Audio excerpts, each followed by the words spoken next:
So Rena goes deeper into the forest, asking what the heck she's supposed to do. And then we get the flashback. Pretty much the flashback that we saw in Claude's story, so let's just keep moving on. And now she's wondering, who is she really? And Claude came here, and you pretty much know what the heck goes on from there. And then she decides to go back home, wondering if her mother is probably worried by now. And then we meet this guy. Apparently they know each other. This dude is Alan Tax. They make some small talk, and he tells her that the preparations are all complete.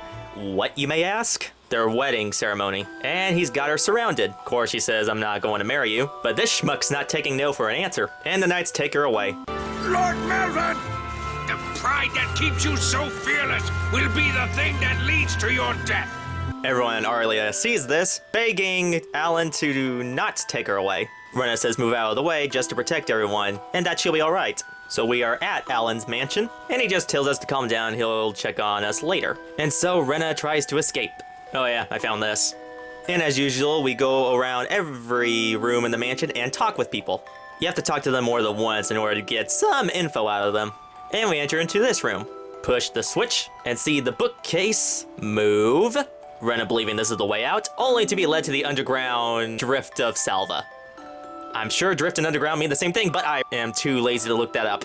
And she found who I think is Boss Man. Wait, it is Boss Man. Yep, it's Boss Man.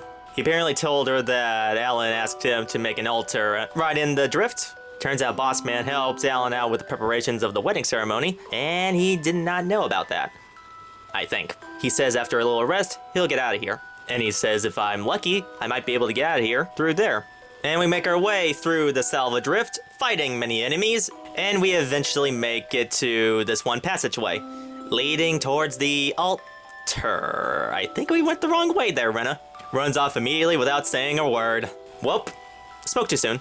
He says that he has changed ever since he gained the power of a stone. And then he just says, let the ceremony begin. And then Claude's here, and you pretty much get the gist of it. We beat Alan Tax, says he has to apologize to the townsfolk, and we make it back to Arlia Village. And this entire conversation happens, and you know pretty much what happens just by my playthrough. After discussing with Claude outside the mayor's home, Rena just hurries home. She told her mother that Claude has agreed to go on with the investigation of the sorcery globe. And not only that, she plans on coming with him. Since Claude doesn't know the way of the land, it was Rena's idea to tag along with him. Then the mayor comes in, and Rena just goes outside. That's a bit rude. In this point of this game, Rena's supposed to knock some rocks on the top balcony, that way that she can get Claude's attention, and asks him to talk some more.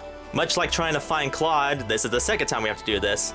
Apparently all I had to do was walk all the way towards the lower point of the village, go back up, and Claude's there.